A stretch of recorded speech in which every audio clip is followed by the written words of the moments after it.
these are very shameful words, but it started to become embarrassing, humiliating, to be honest, when I would have clients and colleagues and people in my life say, "You're not charging enough. What are you doing here?" And that was never the case. I had employers that were like, "I'm not going to pay you enough," and that was it. Welcome to the Business Builder Way podcast, where we help business builders grow leadership skills and wisdom and stay grounded through business builder hero stories. So let's get after it. We're joined today on the Business Builder Way podcast by Kelty, who is coming to us. Thanks for waving for those who are listening. Kim's coming to us from Colorado, and today is a special episode for me because Kelty is the first official business builder that I've interviewed. She's a member of our group coaching program. She's been here to the farm. I've been helping her with growing her business. And I'm a little bit nervous and excited because she is my podcast coach. So Kim, welcome. Great to have you. It's amazing to be here. And I promise I will not critique you during it. Only after. That's perfect. That's how we grow, right? Exactly. Hey, so I told you before we get started, we're going to try something a little bit different today. Might become the future template. So I'm going to hit share screen, and I've got my remarkable tablet image reflected. And here's where I'd like to start, Kim. So the Business Builder Way podcast is about sharing the hero's journey, the hero being you, the business builder, and you are a hero. And it's helpful to just jump right into what does your business look like today? So we're going to talk a bit about how you got there and the trials and tribulations and the victories and the journey that's yet to come. But I'd like to start with, if I were just going to make a sketch here of your business, what would that sketch look like? Smiley face, maybe? No. Awesome. I can do that. You're just in alignment with my stick figures. I would say it's definitely 3 tiers. Okay. So the way that I look at any business, but specifically mine, is how is someone coming into my business in a free way? So that could be social media, my podcasts, Worth the Heal, and then I kind of take them on like the journey of like, okay, what's kind of that approachable piece that maybe they're not ready for my highest package of brand consulting, where I'm kind of taking over all of the pieces. But then the second tier would be podcasting. And so podcast producing, the work I'm doing with you. So it's a singular product that we're working on versus you as the whole entire brand. So looking at free podcasting and then brand consulting. I got really ahead of you on this one. That's okay. I can't write as fast as you can talk. So the first one is free, and people join your world. People find out about you. People start watching, listening, what you're up to, learning without having to officially raise their hand and join. The second piece being the work you do with people to get their podcast out in the world, like you've been doing with me. Yep. And then going from that to brand consulting as well. So I'm just going to call it on our diagram podcast coaching, and then you're calling this brand consulting. And the reason I started it like this is because I go off this, and I know a lot of marketers out there, people in general, is that I want to be able to give an enormous amount of value just before someone says yes. Because even if someone said yes on the first try, I kind of have to question if that's a good fit for either of us, because do they really understand the value of what they're in need of, what I know they're in need of, the working relationship and all those pieces. And so that's really where I focus on that first tier a lot. Got it. And so now what I'm starting to do is I'm thinking we're going to move the words over that I put in the diagram, and we're going to talk a little bit about your business in terms of how do you do that? What is being done? Who are the people on your team? Things like that. How has that developed, and how is that developing? Yeah. So who do the people are? Definitely business owners like you, entrepreneurs. I get to work with a really wide range from from authors to coaches themselves, marketers themselves, which is really, really exciting. And then people within, very professional for industry. So financial planning, employee health benefits. The reason why that was a really interesting thing, because when I first started wanting to see who I wanted to work with, I only wanted to work with people in the fitness industry and therapists. And the reason why is because I love that industry so much. And with Words to Heal, it's definitely on more of that personal development mindset piece. So with the podcast, I really, hone in on that. And then I used to be in the fitness industry. And I started to gravitate away from there just because I started to see that there was a need of this really, really simple approach, at least in my humble belief, of how to get online. And people in the settings that I'm working with didn't really understand how to fully do that. They already had successful business offline. And now it's just a matter of, okay, hey, we can't deny the digital world. So that's where I saw a hole in the market, and I went in there because I got to work with some really complex funnels and sales funnels, all that things. And it's amazing. It really, really is. And it serves its purpose. I just knew that my simple brain could really help people with making it simplified, because you can get online that easily. And I should add to the diagram, let's just do this right away too. How can people find you, since you're talking about who you serve and maybe somebody wants to work with you? Where should they go? Oh, my website, kimkelty.com. But we're not there yet. I haven't had enough value. No, that's fine. Sometimes people are ready when they Yeah. hear these things. So I'm going to make it easy. So kimkelty.com. Great. And right now, your business, a business is also, it starts in the mind of the business builder, and eventually it becomes a real thing. You're painting on the canvas of business. You're using the tools of people and money and choices to build something that didn't exist before. So right now, your business, kimkelty.com, and the 3 ways that you're helping people, what does that look like in terms of, you're in Colorado, you're working out of a home office, and then you have some people that are helping you at the moment? What does that picture look like? Not necessarily specific names of people, but who are you getting some help from right now? Yeah, that's something that I've been working with you on. So that's been a massive difference, because it's relatively recent. I had a goal in 2020 to bring on someone by the end of the year. And I had connected with this person when I was living back east, and she actually has some similar skills that I do, in the sense of like graphic design, but she's really, really elevated with that. And so I had first brought on a graphic designer slash project manager. And really what was cool about it is that she was really starting out on her own as well. So I was able to really build with her. And that's something that I've always been really passionate about. Like anyone else, you've seen great employers and not the best employers. And one of the things is that I wanted to do as I continue to build is that, regardless if they're employees or consistent contractors, I want to build this not only safe environment, but an environment that they feel like they can grow and actually enjoy what they're doing, and have fun with the people that they're working with. And I know that sounds like a Hallmark movie, but I truly believed in that. And so I brought her on in 2020. And then in 2021, I was able to bring on a course creator, something that I don't put in here because it's not 100% what I do, but it's really interesting when someone comes to me and says, hey, I have 20 years of knowledge. How can I get this all in one place?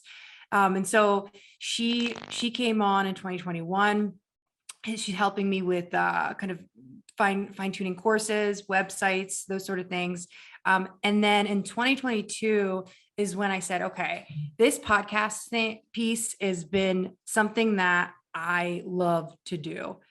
Yet it is crushing me to edit the actual episodes. It's one of those things where I just started to say to myself, okay, you're okay at it. That's cool. You're great. You're okay at it. But you also don't even really like it. But what you do love is this producing part of it. So I brought on a podcast editor in 2022, and then someone to really help me organize it all. So that's been massive, because it's one of those things where I knew this was coming. I just didn't know how it would form, and to be able to work with them and be able to have this kind of relationship with them and elevate my client's experience. And one of the things that there was so much hesitation was I was I was fearful of going to an agency feel. And I had to get that out of my brain, aka you helped me get that out of my brain, because at the end of the day, I wanted my clients to get the best service possible. And yes, we're still not a quote unquote agency, but we still have a lot of creatives and people to be able to make a massive impact. Got it. So that super helpful. I'm going to turn the screen share off. It's just good to know that you have been on this journey of hiring these people, and you're continuing on that path, and it's starting to look and feel like more of the business that it's meant to be. So Yeah. thanks for sharing that, starting us there. So in the Business Builder Way, one of the things that we work to do is, yes, tell your hero story. And the reason for that is we want to inspire other people to go on their own journey, stay on their journey. If they get off the path, get back on the path. And the hero's journey comes, when we speak of that, we're talking about Joseph Campbell's hero's journey. And those hero stories are things that tend to resonate with people. Stories like Luke Skywalker and right, like saving the nation, and any story that we hear that really resonates often describes where the hero has come from, challenges they've had, and how they proceeded. So tell us a little bit about when did you feel the call to go off on your own and leave the world of the relatively comfortable world of employment and go on this journey, Kim? It's always been a subtle burn within me. It has always been that little bit of a nudge. And so I graduated college in 2011. Wow, 2008. And I remember that I was driving home, and I have two older brothers, and I was talking to my oldest brother, and I was so lost. And I said to him, like, I don't know what I'm gonna do with my career. I don't know what I'm gonna do with my life. What am I doing here? And I remember his very wise words is, I don't wish at all to be where you're at. I was like, oh, okay. And Comforting. yeah, it really is.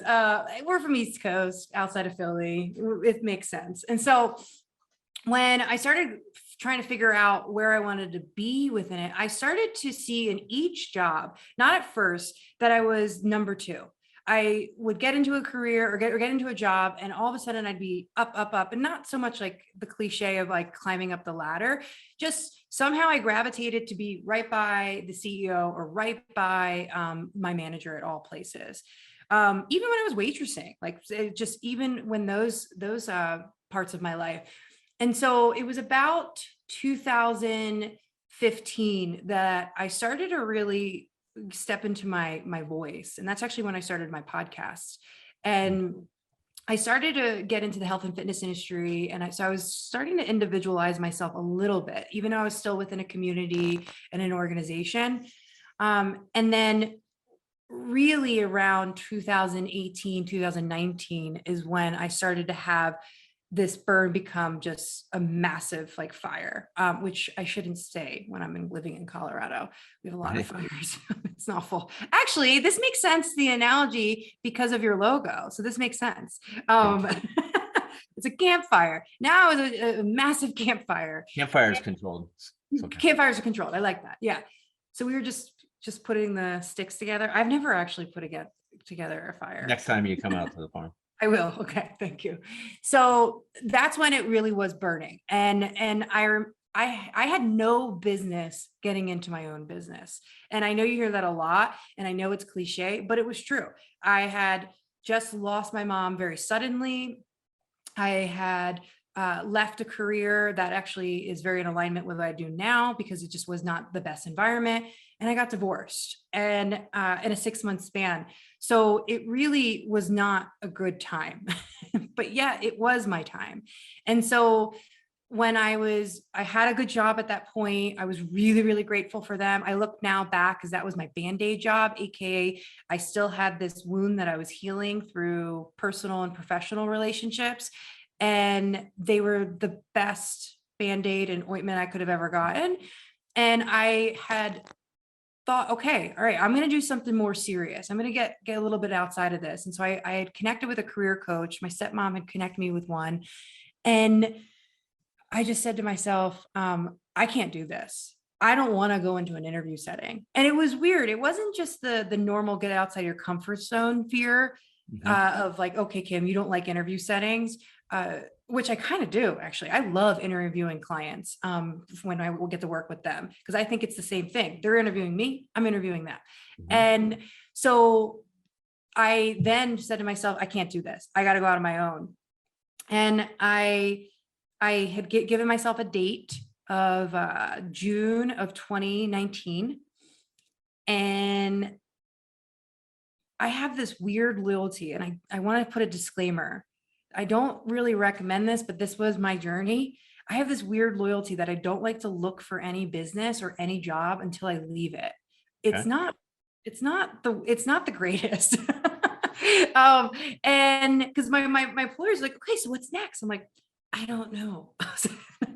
And I'm luckily not, it hasn't always been like that, but that's just sometimes. And so my employer really didn't want me to leave. And so I ended up, they were like, hey, why don't you just stay? You don't have any other clients just yet. And I'm like, no, I gotta go. So I left in 2019 and I had 3 weeks worth of pay.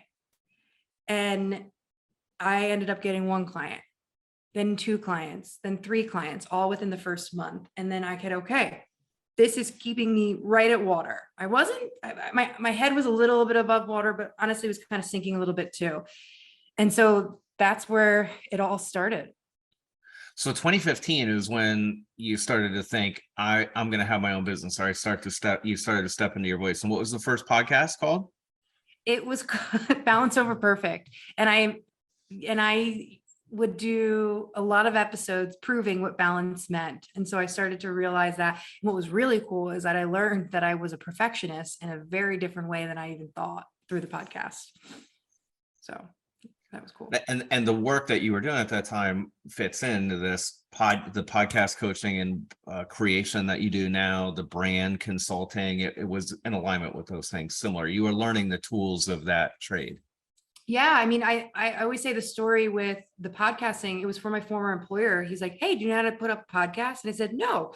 And he's like, could you figure it out? I was like, sure. And I said, do you have anywhere to go for it, a course or something? He's like, Google. And that was the conversation. And that's just kind of my personality. I'll just figure it out. And so it was a lot of Google. It was Google, but it was a lot of Google searches. And there's courses out there right now, all those things. And that's why I obviously exist for what I do, because I love the simplicity behind it, but I also love that I can put the branding and the messaging behind it. And there's not one person, and I mean, maybe you correct me if I'm wrong, that has said, hey, I want to do a podcast. And they just thought about it last week versus I want to do a podcast. I've been thinking about this for a year. Someone told me 7 years.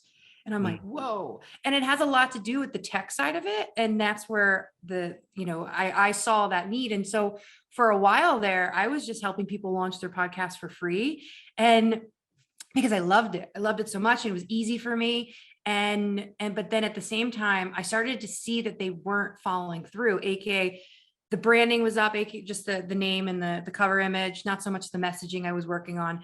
And the physical podcast was up. And I'm like, I love this platform too much. I got to stop doing this. So I have to put some money behind this. Obviously that makes sense for a business, but also for just the integrity of the platform. So that was really important for me. Got it. So what was as you got started in 2019, I imagine, did you reach out and figure out how to form an LLC? A lot of times we have questions like that just in the beginning, yeah. Right? How do you do just the very basics? Can you remember some of the first steps you took, and did you go? Did you go to Google for help on how to form a business, or did you have somebody that helped guide you? What steps they had taken? What happened at that time? It's funny. I'm going to 2023, I want to make it an LLC. But before I went to my bank and I went to my brother. My brother owns his own business too. And so I just said, I'm gonna start as a 1099. That makes the most sense. That's how I'll file taxes, all those things. And so that's what I've been for a while. And it had a lot to do with a few things. One, just the naiveness of it. Two, I was afraid to step 2 feet in. 2022, I like that there's a lot of twos in there, is the first year I genuinely stepped 2 feet in. And what I mean by that is that I got really, really lucky. I say lucky loosely because I've been going at this for a lot, but I had a consistent contractor sending me clients. So I was still a 1099, but they weren't the ones my clients that I was attracting. And so it was great. It served its purpose. But I knew it was holding me back from going 2 feet into the business. So now this whole year, 2022, I've been more or less legitimizing it, externally and internally. And so 2023, I'll go LLC route, have an accountant, have all the things that I am very well aware that I am not good at, and just go that route now. Yeah, thanks for sharing that. I think that's really raw and vulnerable to say. 19, 20, maybe I was like kind of playing it safe a little bit.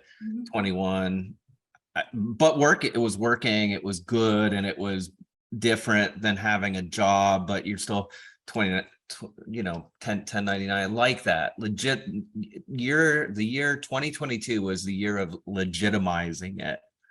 Tell me more about that. Inside your brain, what wasn't legitimate, now it's legit. What does that journey look like? I love this messaging, and I have to actually put this before. I am not a big fake it till you make it. I know that serves people. I know that's some people's messaging, and I honor that. It's never been good for me. So what has really served me is this mindset behind, if you don't believe it yet, look at the people around you that you like, you trust, and you respect. Believe what they're believing in you right now. And there's a simpler message to that, and so I'm paraphrasing it, but really it started to become, these are very shameful words, but it started to become embarrassing, humiliating, to be honest, when I would have clients and colleagues and people in my life say, "You're not charging enough. What are you doing here?" And that was never the case. I had employers that were like, "I'm not going to pay you enough." And that was it. So, and it had nothing to do, it wasn't, monetizing was one part of the worth, right? That's not the end all be all, because at the end of the day, I got really good seeing myself with $0 in account and $10,000 in an account. I felt really good at both levels. I needed to learn that for myself in the last few years. And so in my brain, I said, okay, it's finally caught up to me, thankfully, that I believe that I'm worthy of this and that I can do this and that it is very unique. And I get it. There's people out there doing it, but you are the reason why X, Y, and Z is happening. And another thing is that it just got to the point where I really realized my superpower was my efficiency, the simplicity and the efficiency. And I needed to honor that that's something that I know made this more legitimate, made this more of value to be a business. So it's from negotiating to get more money as an employee to people saying you aren't charging enough. That is an interesting transition. And I think you're not alone. I was speaking to a yoga studio owner this morning who, we're talking about charging and how much, and she's on that same journey. I think somebody who has been a landscaper working as a foreman for some other company, or maybe like you say, a number two, because they rose to that spot. Now they're going to have their own business being a landscaper, and they need to charge more money for those services. And they've gone the same mindset shift from employee trying to negotiate a raise to now being the place where you need to charge enough or the business isn't going to work. And that's really, really what it is. I mean, it's just, it's just bad business at that point. So it's like, okay, Kim, you maybe don't feel quote unquote worthy. But at the same time, like it's now becoming bad business. Do you want to get out of business? And that's not the case anymore. And what's been really good, and you've helped me tremendously with this, is that, all right, I'm going to raise it, be there, send it out, no attachment. And I kind of, it's not like I'm like flipping, like doing backflips when someone denies it versus I'm like, no, I'm in my element. It's going to be a fit for someone. Right. And that's been really, really cool. I wanted to bring up two messages of like, because you said like, I'm not alone in the sense of, if you saw, there's apparently like feathers here, but I'm not alone in the sense of former employers with monetizing into to now. And I remember two times, like two messages that came up for me that really, really fuel me. So I want to share is one was, I'm not going to pay you $30,000 to do this. And I was doing a lot of work. And this was in a time where, I mean, it was, should be paying a little bit more than that. And then the second was you will never feel worthy until you make a lot of money. And I remember I had no business in either of those situations to really speak up, and I did. And the last one, I said, as much as that should be true, I won't make that true. Because we're business builders, we're entrepreneurs, like we go through ebbs and flows, and there's so many ways to get out. If we're creating our own business, we're amazing employees. We could go find a job. Like we could definitely go find a job. And that's something that I don't take for granted, but I also kind of have to burn that bridge though too. Right. And so it's really impactful. At least it has been for me. Yeah. Any advice that I'm going to use that example of somebody who's been the number 2 person in a landscape company and now they've formed their own landscape business. Any advice you'd give them about this process of feeling legit, charging what the job should be worth? Any advice on that transition? Yeah, look at your experts, look at the people in the industry. I mean, you obviously had worked for someone that was charging a certain amount. And so maybe go off their prices, maybe even go up a little bit more just to see how that feels. And I think it's good to get feedback because, and again, it's not to say like, you got to like charge 10 grand more just to be like, hey, someone's going to take it and I'm pulling one over. Yeah. Be in alignment with your industry. And that's what was happening. I wasn't in alignment with my industry. And so it got to a point where I looked at my competitors. So for podcasting, for example, I looked at my competitors. I was grossly under. And all right, I said to myself, all right, this feels good. This feels right now. Because I'm able to do this, I'm able to audit my time, I'm able to see what's in the industry. And then as time goes on, I can get close to my competitor, if not the same. And that's kind of the journey that I've been going on, I would say recently. What is it? So 2022 is the year of becoming legit or legitimate. And 2023, your plan is, and you're writing this down, LLC, accountant, look at my numbers, start to really look at it more and more. And I'm pushing back with my hands like a business builder. You're still doing the work. You're still going to have roles in the business, but you're going to start to take an even bigger look. What are we going to call that in 2023? That's exciting. 2022 is legit. 2023 is leap 2 feet. 2 feet. I don't know. I got to think of this. Gosh, I got to brand it. Long overdue. Maybe that's it. No, that's a good question. I'll have to think on that one.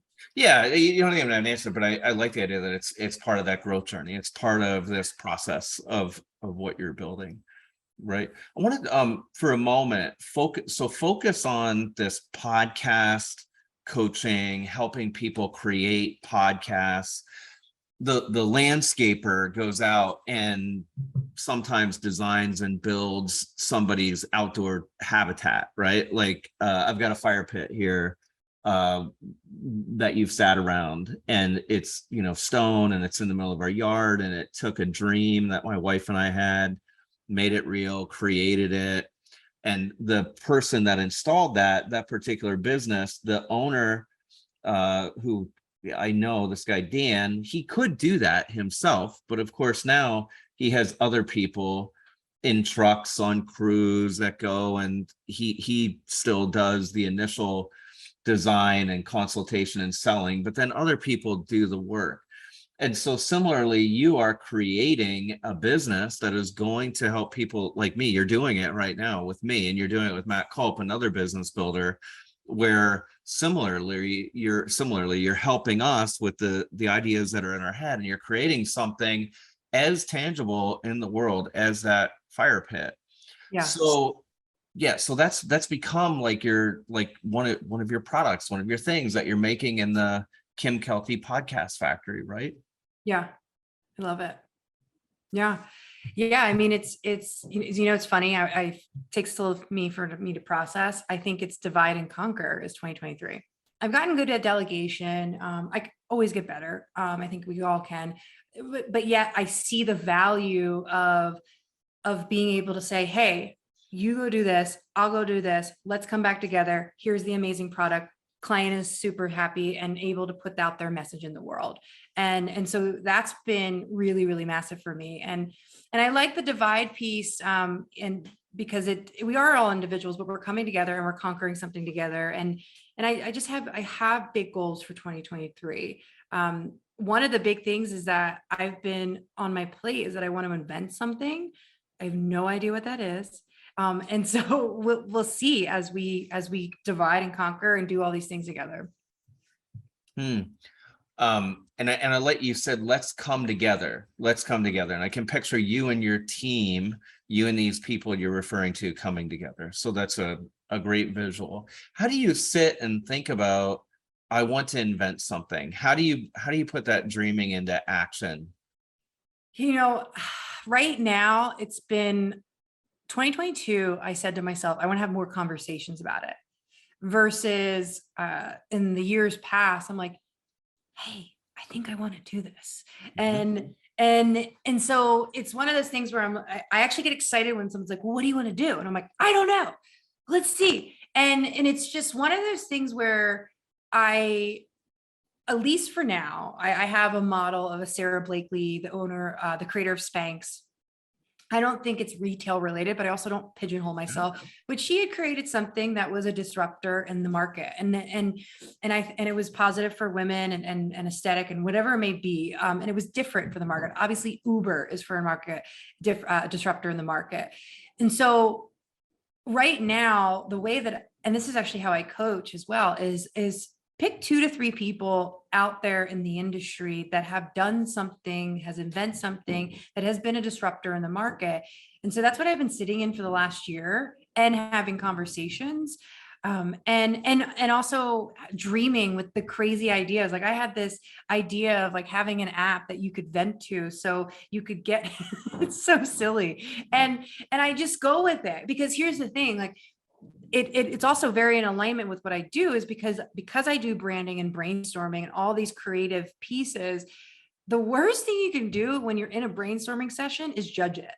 No, that doesn't make sense. Why would you ever think that?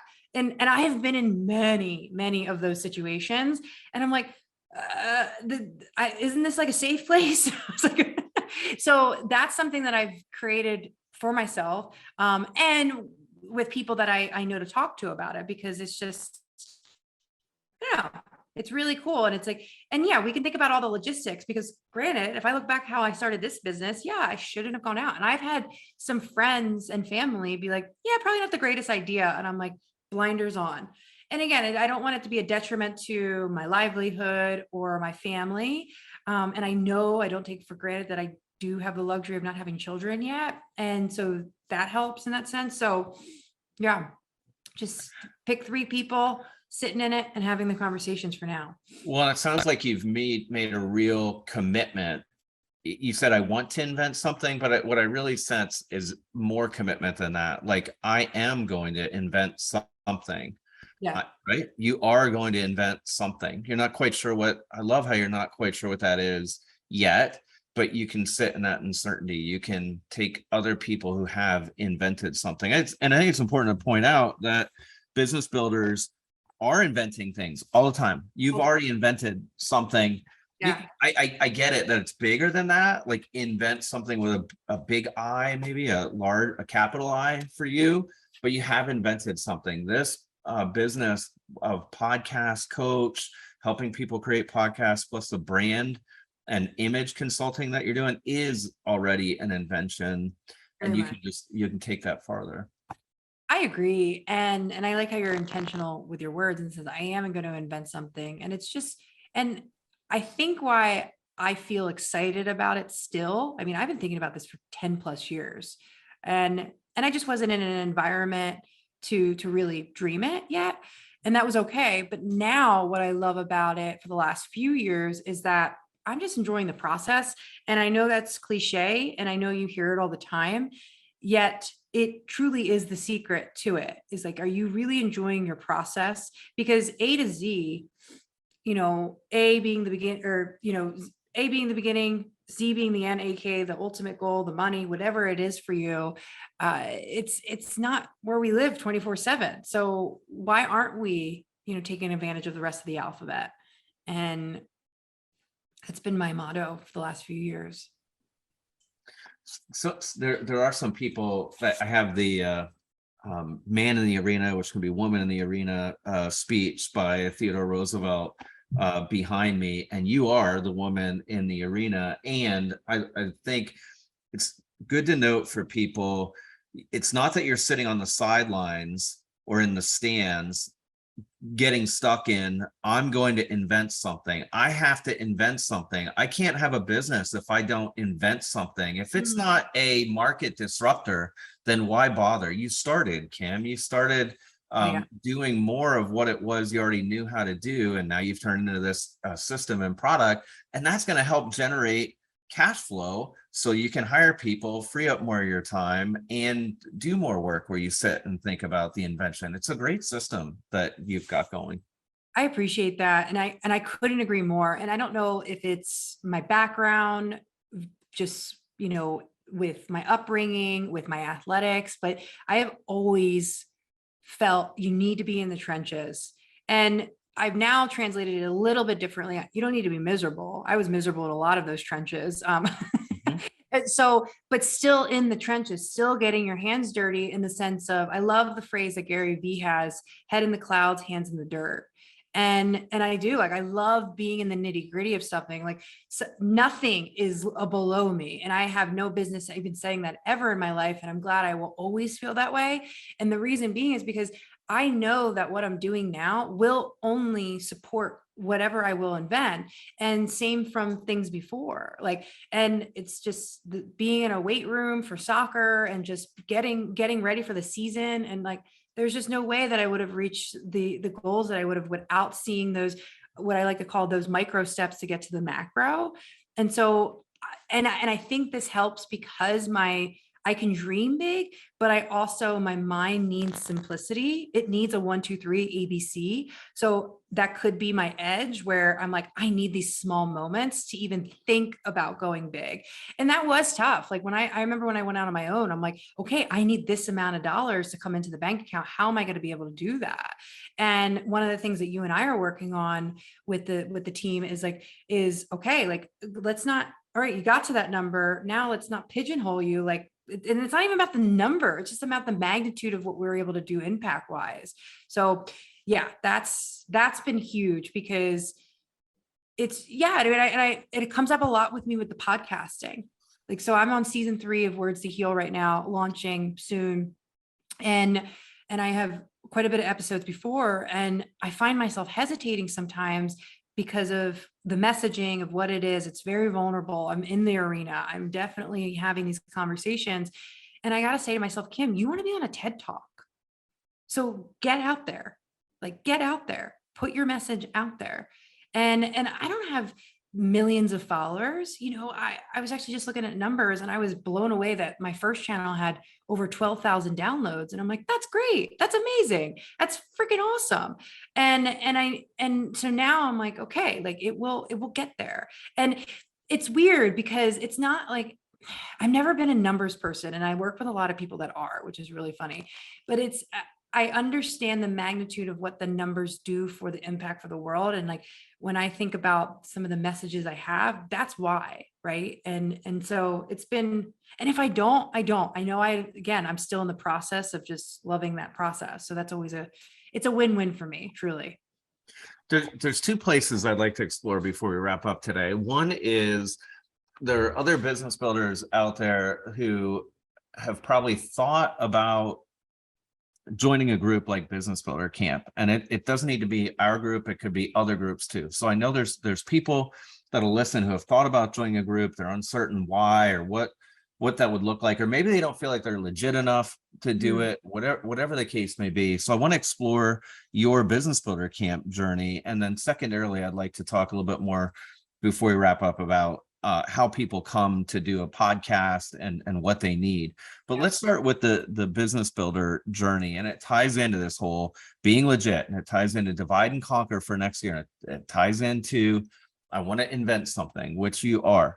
So can you talk a little bit about what was it like, and maybe there was resistance around joining a group. Maybe there wasn't. I don't know. But for most humans, there would be. So what was it like to join? And then you came to our live camp in May with, 15, 16 other business owners to learn from them. But that's a place of vulnerability when we join a group like that. So take it from there. Yeah. So my biggest thing is that I've been in groups like this before. So that really did help. So I understood what I was getting myself into. So I think that's helpful, and also could be a resistance. You just don't know what you're getting yourself into. So I look at it as, can you establish a like and trust and understand that you're in need of support? Like, one of my bigger messages that I believe we all need a third party, educated, unbiased third party professional, and whatever that looks like. So our friends and family, they're not unbiased. They're educated, some of them, but they're not unbiased. And then the professional came in the sense of, is it a coach? Is it a therapist? Is it a shaman? So like, that's a belief system. It's a core value that I have, that I believe we need that. And I had gone a decent amount of time without one. And so I already had a like and trust with a mutual business builder, Matt Culp, and Corey Neath. And so that was really, really helpful because I saw what they were experiencing. And then I started to do very, very light research, because I don't really like to do so much in the sense of like overdoing it where it would stop me from going. And not that anything in the environment would, versus I just wanted to say to myself, okay, like, I really like what he has to say. I really like what he stands for. AK, that's any professional. I hear horror stories with people with therapists, and so you have to kind of see if it's a fit. And it was. And I think your process is really, really good. You just get to know, you get to dream with them. It's very non-committal, with a notion of, hey, like, we're here, like, we're doing this stuff. And I knew it was also, with the work I was doing, it was really counterintuitive to my process. I'm coaching, I'm consulting, and I'm not getting coached. I'm not getting consulted. And I don't feel or think it's one and the same, but in a way it kind of is. Like, it's like, Brene Brown, one of my favorite mindset / researchers out there, books that she does, and she focuses on vulnerability and shame. And one of the things she says is that if you don't accept help, but you're so willing to give help, you're silently judging the people that you're helping. And that stopped me in my tracks. It really did. And again, I don't think it's this like shameful thing where you have to say like, oh, you're such a judger, versus it's kind of true. And I read this book called The Giver, and that was really helpful in the sense of like, I was constantly like cutting off the giving circle. So it's like give, receive, give, receive, give, receive. And I was just giving. And I was just not receiving. And that's a blanket statement. I'm not going to, it's not 100% true, but there was parts of my life, and this was it, the business. And I think being able to get into this environment, be able to be around other business owners, what's also been really helpful is being around number twos, because that was my comfort, right? And then being able to be around business owners and know that I could show up and be within that environment has been massive for me. And so, yeah, I think overarching would be, it just, I don't know, you just kind of get to a point where you're doing the same thing, and it's the definition of insanity, and you're expecting a different outcome. I needed a different outcome. And one of the things that I find value in the work I do is the accountability. And I know that's what you do. And so it's like, I know I need that. I know I need a call every 2 weeks to be like, hey, I'm checking in on this and I didn't do work on that. Or I need to do this, this, and this before I see them next time. I want to as well. And it's exciting. And you get an environment just to be able to say, hey, this is not working for me right now. This is really frustrating. And it helps the flow versus keeps you stuck. Gotcha. Well, certainly you showed up in a big way in May, and you're legit. And Thanks. so if that was part of the journey and everybody else helped you, I'm glad for that. So if somebody wants to, if they've been thinking about, you said a lot of times people have been thinking about doing a podcast, they've heard podcasts, maybe they're a podcast listener. So they've been thinking about it for months or maybe even 7 years. I heard you say. How is it that you guide them through the process of creating a podcast? What's the cookbook or recipe there, Kim? Yeah, the cool thing is that you only need 3 things. And you don't need me with this one, which is really cool, is that you only need a podcast name, podcast cover image, and 1 episode. That's it. That's all you need for the podcast world to deem you to these words. And it literally says validate. When you click the button, it says validate. And I'm like, this seems a little tough to swallow. So you only need those 3 pieces. And obviously there's more to it. And so what I do is I like to say I can get you up within 60 to 90 days. I could get you up tomorrow, truly. I just obviously won't be a great process in the sense of, it would be kind of put together, blah, blah, blah. So I put it into this 90-day framework. And what it looks like is the first phase is the branding phase. And that's where we would talk about messaging. The brand name will come up, or the podcast brand name will come up in there. We'll look at mission, vision, brand one-liner statements, and just looking at some keywords. And this will really start to help us evaluate, what is the podcast even about? And then really start to get clarity on that. My biggest thing is clarity is king, queen, wherever you want to put in there. And then we pretty much say, okay, this is where we want to be. Great. Now I'm going to go send this off to the graphic designer, and we're going to figure out a podcast cover image in the meantime. As that is going on behind the scenes, we now go to the second phase of production. And this is where I will help teach you in the sense of like, okay, where do you want to be at? Do you want a microphone?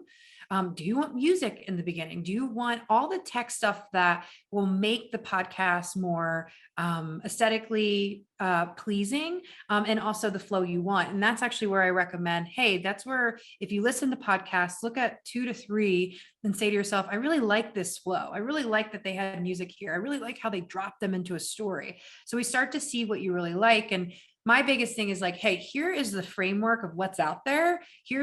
But you don't have to do it all. Like my first 70 episodes, I didn't have a microphone. My first 30 episodes, I don't think I had any music. I think I had my dogs barking for my music, and I'm not even kidding, for a lot of those. And so I love that I started so grainy. And then of course now I have it pretty polished and can meet anyone where they're at. And then the third phase is mostly my phase. And that's the tech logistics.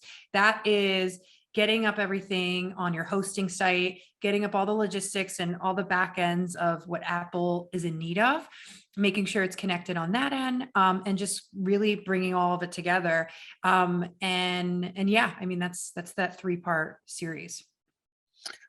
So business builders, listen to this. Who should have a podcast? And it's not should either, right? Because we want to try to stay away from should, but who would benefit by having a podcast? What type of business owners?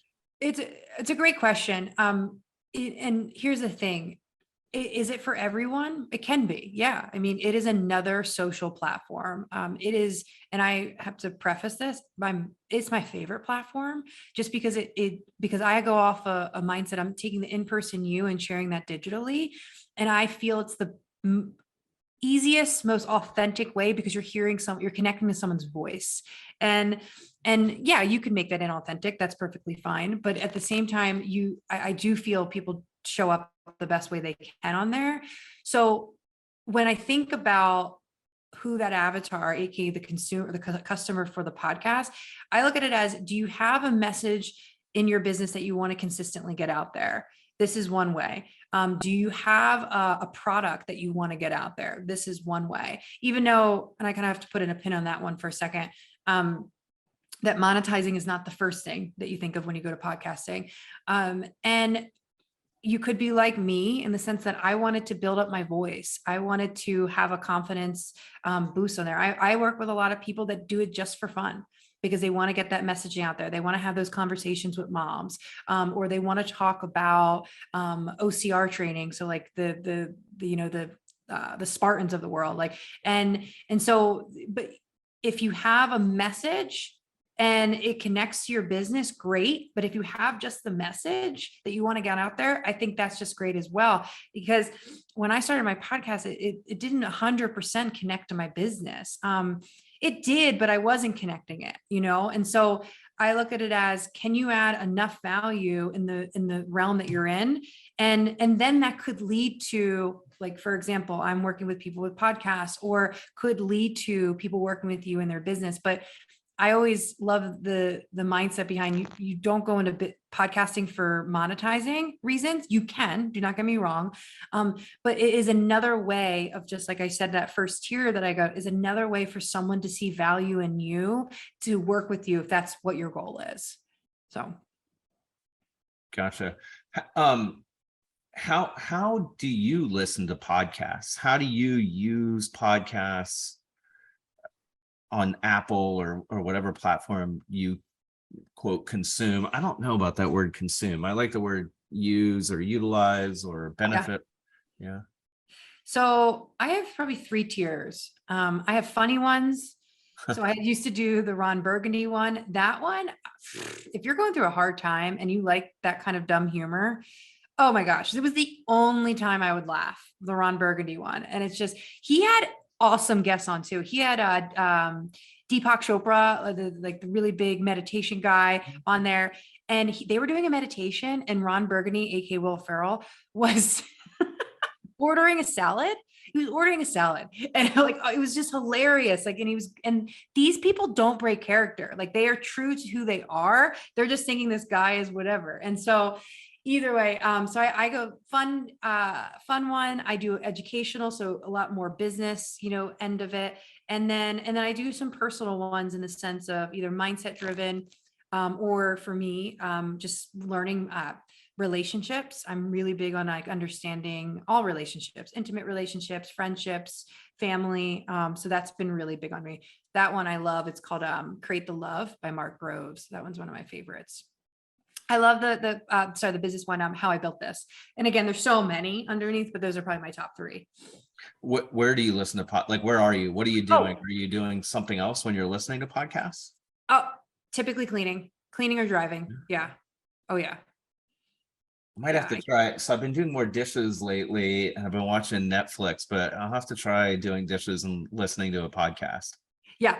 Oh, I kind of, it's tough for me to be sitting and just like staring at a screen versus like, I do like kind of be able to do something. So if I'm getting ready or driving or something like that, yeah, that's pretty big for me. Driving, mowing the grass, on the stair climber at the Planet Fitness. Those are the places that I've been listening to podcasts. And before I started working with you, I did not really like podcasts. I get it. Before you joined Business Builder Camp, and I thought, this is Kim's medium. I'm all about Kim and what she's doing, but I need to listen to more podcasts. And then as I did, and as I got an iPhone, I'll say it also was beneficial because the way they queue up the next shows that I've subscribed to, I started to get it. I was always an Audible book guy, not a podcast person. And now as I listen to more like how I built this, it becomes more of an inspiration. It becomes more like a book, and it's working. So thank you for opening up this world to me a little bit more. Oh, of course. It's a cool world. So before we wrap up, I want to ask you, you've now on this hero's journey, your journey is not finished, but you've had some small steps on the journey. There's some small journeys that are complete as we go towards inventions and bigger things that you're creating. If you were to, we believe in journals at Business Builder Camp, and sitting and reflecting, sitting and sometimes dreaming. What would be something that you would share with other people on the journey like you that they could sit and think about, write about in their journey to get some clarity about? It sounds so simple, but what do you want? And just put that at the top of the journal and see what comes up. And I think it's more also me sharing how journaling can benefit, where I think we judge ourselves in our own heads. And if you can maybe not do that on the paper, or you not even just judge, like block. You're like, well, I don't want to put this out there because of course it's not going to happen for me. My gosh, I had put so many things down and I would literally write, oh my gosh, there's like, how could this even happen? And I look back, and I actually have a lot of those journals saved. Some of the healers that I follow, they're like, get out, throw out those journals. It's bad energy, da, da, da, da. But if you do want to write about your life though, keep them. I was like, okay, I'll keep them. And so, I think the question is, what do you want? And then if you need to compartmentalize it, put in, what do you want from your day to day? What do you want from your business? What do you want from your family? What do you want from your own self? And oh my gosh, if I could just like go through the screen, hug you and say, please don't be scared to write it down, because what's the worst that could happen? One of my clients says, and I love her optimism, and she says, what's the harm in getting your hopes up? Because you're already holding back. You're already holding back from something you want to say. So you're already kind of getting your hopes up already. And so why not just put it out there and see what happens? What you just said is, what do you want? And then you started listing some specific questions. And I want to say that, Kim, that is something you're very good at. And when I go to my experience with you with creating this podcast, and as you talk through your creative process and what other people might experience when they come to you, that's one of the big pieces of value that you provide, and that I believe your creation of your business is going to provide, maybe not always through you in the future, maybe through some other podcast coach experts that you hire. Much like when we created this fire pit in our yard, that designer asked us specific questions because I didn't even know what questions to necessarily consider to get a design out to create this thing. And similarly with my podcast, you've been so good at giving me prompts so that I can then fill in the blanks, because I don't always know what the questions are that I need to ask.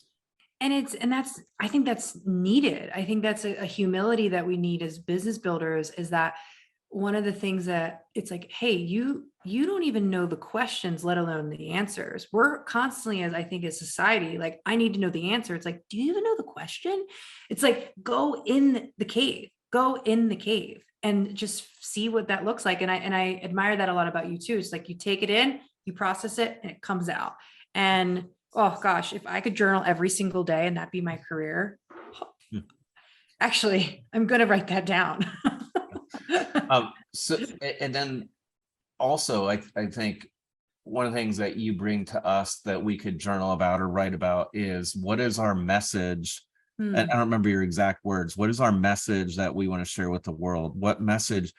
I don't even know what messages I have to share with the world. Like when I'm just sitting by myself, I mean, I don't know. So if you were to give people some prompts to try to find what is the message that they want to share with the world, because it can't really, it's funny, like you have to sit and think about it intentionally, and yet it can't be forced.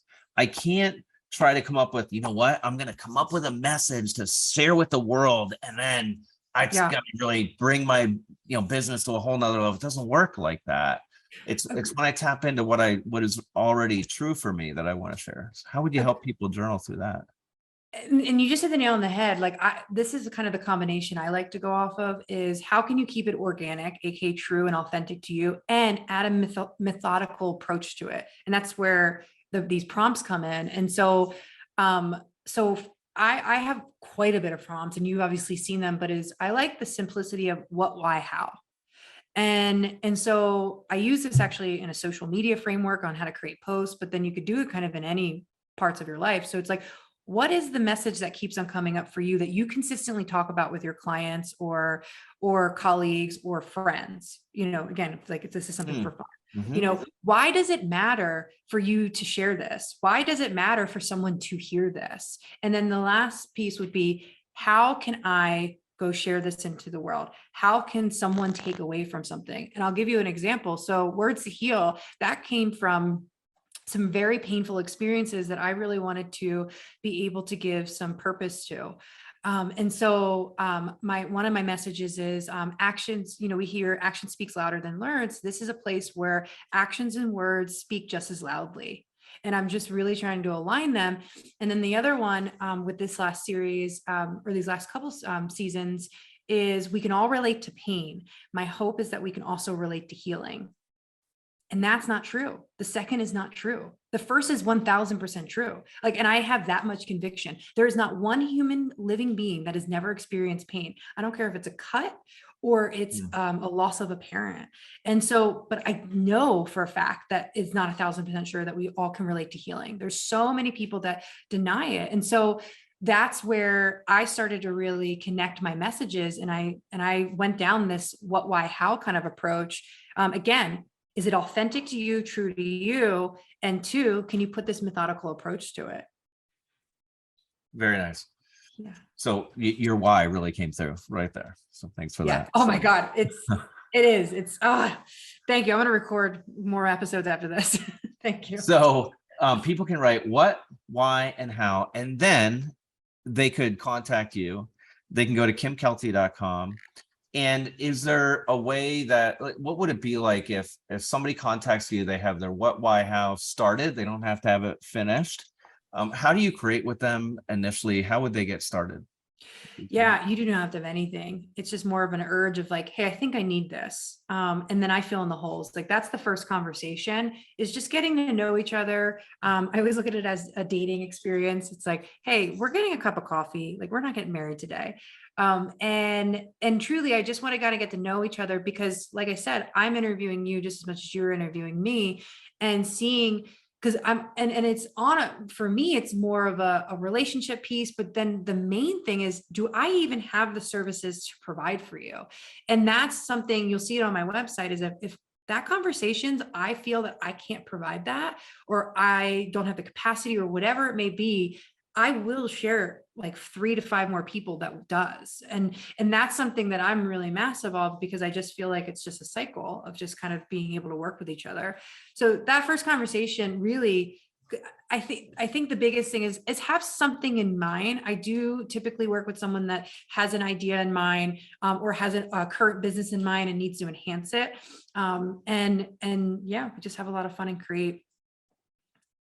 Nice. And same with brand consulting. We didn't talk about that a lot today. Yeah. Well, yeah. Oh yeah. Very simple. The exact same thing. Yeah. And what's cool about that is I love looking at a brand right now and saying, okay, here's where I do a brand audit. And so here's where it's currently at. Here's the products that you have, and this is what's monetizing or not monetizing right now. All right, how can we make a product suite? How can we make a series? How can we legitimize this? And then how can we enhance on it? And that's, I would say, my sweet spot there is helping people create their digital assets. This is a digital asset, the podcast we're doing right now, but there's other ways of doing that. And so, because a lot of people come to me and they're like, I have no message out there. No one knows that we're out there. And yet they're already very successful, but they already know that they need to be in this digital form. And so that's where I say, okay, I'm going to meet you where you're at and then build up on this. It doesn't make sense to say on day one, let's do a podcast when they've literally have never posted something on their website, let alone social media, let alone something like this. So I help really build up the muscle, because I just find it really, really good for the longevity of not only the brand, but also the relationship. Great. So if people want your help, how should they connect with you, Kim? Go to my website. There is a booking link on there as well. And then we will have a 30-minute consult. Awesome. Thanks so much for sharing your journey. Thank you. This was great. Have a great day. Thank you for tuning into the Business Builder Way podcast. If this episode spoke to you, click that subscribe button and share it with a friend. That's how this message gets out into the world. If it is helpful for us to have a short conversation, I'd love to do that. Send me an email at wayne@businessbuildercamp.com.